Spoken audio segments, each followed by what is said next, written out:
Hello నమస్తే, welcome to my YouTube channel Kiranmayi diaries. ఇది అందరికీ తెలిసిన స్వీట్ పదార్థం అండి. దీన్ని బెల్లం అంటారు. బెల్లం తెలియని వారు ఉండరు. బెల్లం ముఖ్యంగా స్వీట్ తయారీలో వాడతాం. షుగర్ ఉన్నవారు పంచదార కంటే కొంచెం బెల్లం మంచిదని అంటారు. ఇది పాత పడిపోతే మాత్రం దాన్ని బాలింతలకు కూడా పెడతారండి. మనుషులకే కాదండి, దేవుళ్ళకి కూడా బెల్లం ఇష్టం.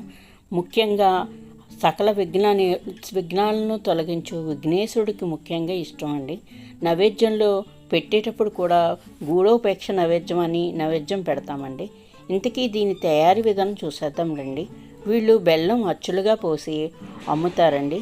ఇక్కడ 1 కేజీ 40 రూపాయలు ఉండే బయట మాత్రం 50-55 రూపాయలు ఉంటుందండి. వీళ్ళు కుందులుగా కూడా పోస్తారండి. చాలామంది చూసి ఉండరని ఈ వీడియో చేస్తున్నానండి. చూసేద్దాం రండి. ఇంతకీ బెల్లం చెరుకుతో చేస్తారండి. వాళ్ళంటే ఇప్పుడు చెరుకు తోటలు అవి వేయట్లేదమ్మా, అందుకని చెరుకు కూడా దొరకటం లేదు, చెరుకు రేట్ ఎక్కువైపోయింది, అందువల్ల బెల్లం కూడా రేటు బాగా పెరిగిపోయింది. 20 ఇది వరకు అయితే 20-15కి వచ్చే బెల్లం ఇప్పుడు 45-50 దాకా వెళ్ళిపోతుంది అంటున్నారండి. వీళ్ళు చెరుకు పానకం కూడా అమ్ముతున్నారండి. కాకపోతే మనం బాటిల్ తీసుకుని వెళ్ళాలటండి, అప్పుడే వాళ్ళు చెరుకు పానకం మనకి ఇస్తారట. చెరుకు పానకం తెలిసిన వాళ్ళకి కూడా చాలా బాగుంటుందండి చెరుకు పానకం. అది మన పెద్దవాళ్ళందరికీ చెరుకు పానకం అంటే టేస్ట్ తెలిసే ఉంటుందండి.